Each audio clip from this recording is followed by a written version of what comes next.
Welcome along to Robins TV Extra Time. It's time to delve a little bit deeper into the analysis and reflect on what was in truth a really difficult day at the office for Bristol City. They suffered a 3-0 defeat at the hands of Portsmouth, and the Fratton Park curse continues. Not one there now since 1999. Alongside me this afternoon is Chris Honour. Chris, it just wasn't a good day for Bristol City.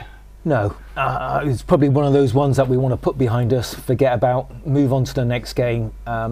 We didn't cover ourselves in glory by any means. I think there's too many players having off days, and we suffered the consequences. A 3-0 battering and too many mistakes in the wrong areas, and unfortunately we've got nothing to show for it. Right, let's have a look at some of the stats from the game. And well, you can see their expected goals, Portsmouth well on top, and shots on target well on top as well. But you wanted to highlight a little bit that Jules won, Bristol City lead on, but that doesn't necessarily tell the whole story. Yeah, we were a bit surprised when we saw the stats, and Jules won. I thought Bristol City were a little bit bullied at times.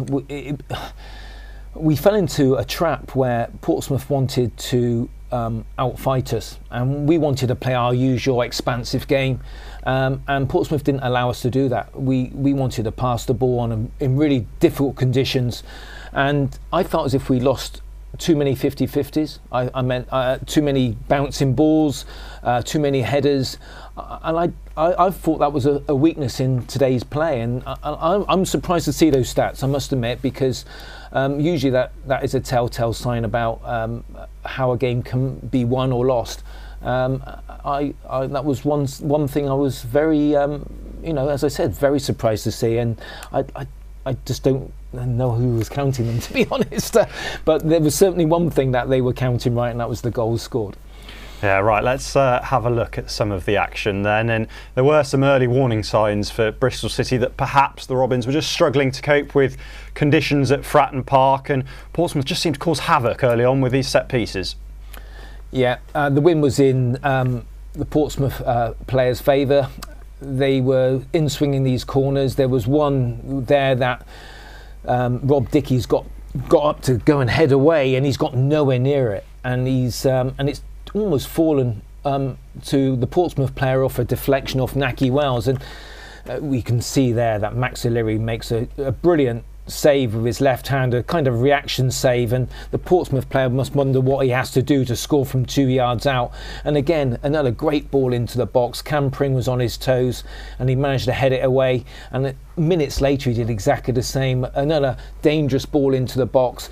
Cam was on his toes again as this ball drops. It actually bounces in the box. How often do you see that in a championship game? Balls bounce from corners into the box, and it happened on several occasions because the wind was playing so many tricks with the players. Yeah, a couple of really vital moments there for Cam Pring, actually.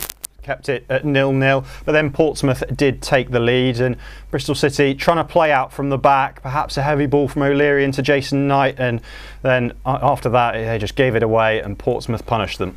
Yeah, they've set up a trap. There's 5 Portsmouth players in that picture.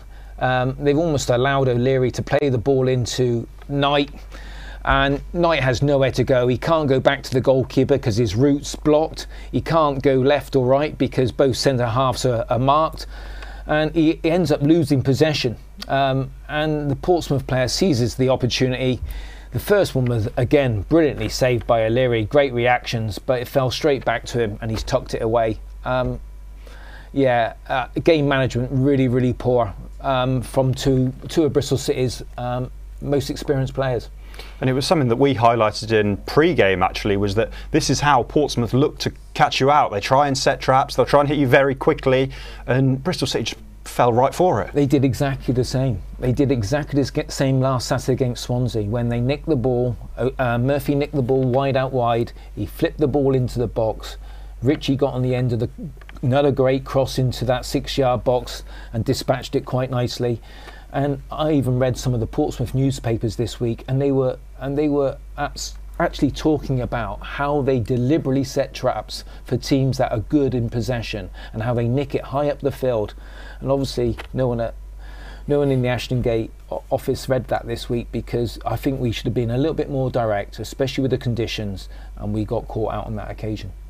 There were some good glimpses in the first half for Bristol City going forward. A couple of chances for Max Bird and Anis Mehmeti created from a little bit of more crisp passing that we're more used to seeing from the Robins. This is what we like to see, isn't it? I mean, lovely little stop and go. He's drifted past Marlon Pack.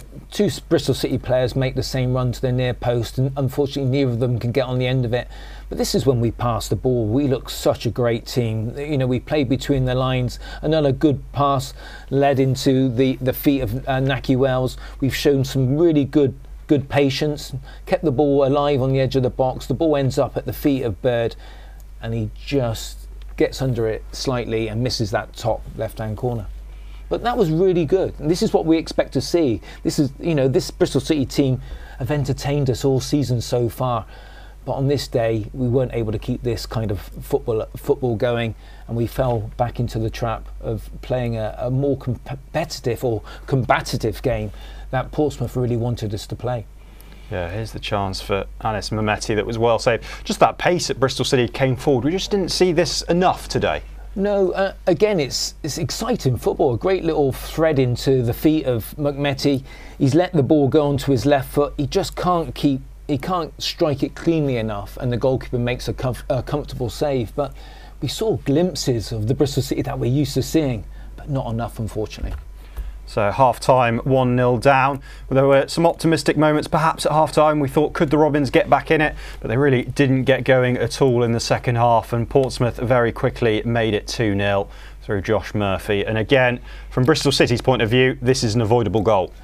Yeah, again, both Dickey and Knight are asking for fouls, and I can understand why. But again, we're playing on the edge of our box. They've set a trap. We've fallen into it. Knight doesn't know what's on his left shoulder. The Portsmouth player has stole it from him, got a toe in.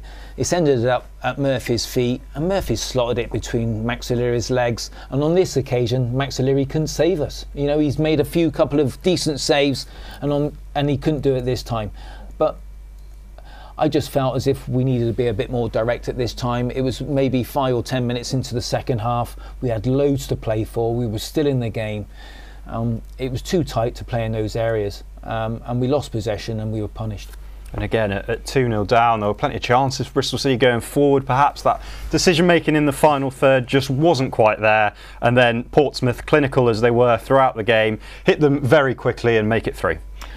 Yeah, you see Josh Murphy get the ball at his feet. He's only got one thing in his mind. He's just going to make a yard, and he's going to flip that ball into that really dangerous zone between goalkeeper and the 6-yard box. No Bristol City centre half wants to touch the ball just in case they put the ball in their own net. And there's a Portsmouth player doing what every good footballer should do, every good centre forward should do: make the run to the far post and just tuck it away. And that's what he did.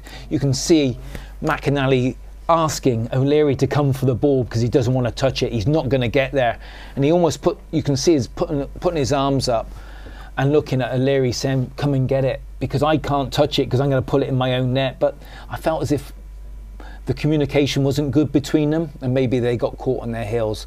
So yeah, that was one to reassess, and perhaps McInally should have got his position a little bit better, quicker, so he could have got a little bit deeper and cleared the ball.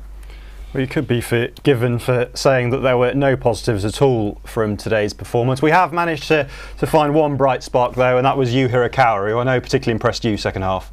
I thought he was great. I think he, you know, on the early clip that we just shown, how he went past Pack really easily, but he's brought the ball out of the air there in blustery conditions. And although the pass was overhit on that occasion, what a great bit of skill that is. And then here he is again, little nutmegs. Well, he drifted past 2 men. The cross again wasn't brilliant, but the ball comes back to him, does a great little step over, and again tries to curl that ball into that little postage stamp area of the goal, although it's the opposite side of the goal, I know. But he's tried to curl that ball into the very corner of that goal and just got slightly under it, and it's gone over. But some great skills from the little man. I get really excited. He brings me to the edge of my seat every time I see him play. A huge plus point. And it's just something to keep watching. You know, I love watching him, and I'm sure every Bristol City fan does. Yeah, bright spark in an otherwise bleak performance today from the Robins. Right, looking forward then, Sunderland on Tuesday. Games come thick and fast at this time of year. It's a tough trip away, but from Bristol City's point of view, perhaps a game that might suit them a little bit more so than actually going to a side who are in a relegation scrap. Well, first of all, they want to prove that today was just a one-off, a blip. They want to forget all about today. So the best advice I would imagine the manager's given them at the moment is, right, we reset, press the reset button. You don't forget, you forget all about today. You try to take some lessons about today. You need to prepare yourself now for Tuesday. You remember what a good side you were against Argyle last Saturday, and you go there and you believe in yourselves, because they will go into a cauldron, 40,000 Wearsiders behind their team, a team that is very progressive in the way they play. They come at you very strong. They've got some really good skillful players on both sides, Roberts and Belling coming through the middle, and it suits Bristol City because now they're going to have to really up their game. They're going to have to, they know they're the underdog. They have to rise to the occasion, and they have to push themselves on. They're going to have to work as a team, and knowing the Bristol City I love and adore, they'll probably go there and probably snatch a win. So it's a perfect game to go straight back into, and hopefully they do themselves proud. Chris, thank you ever so much for today, being along with us. You can of course watch that game away at Sunderland on Tuesday. Kickoff is 7:45. We'll have all the pre-match build-up here on Robins TV from 7:15. But it was a dismal day at the office from Bristol City today. Thank you ever so much for tuning in.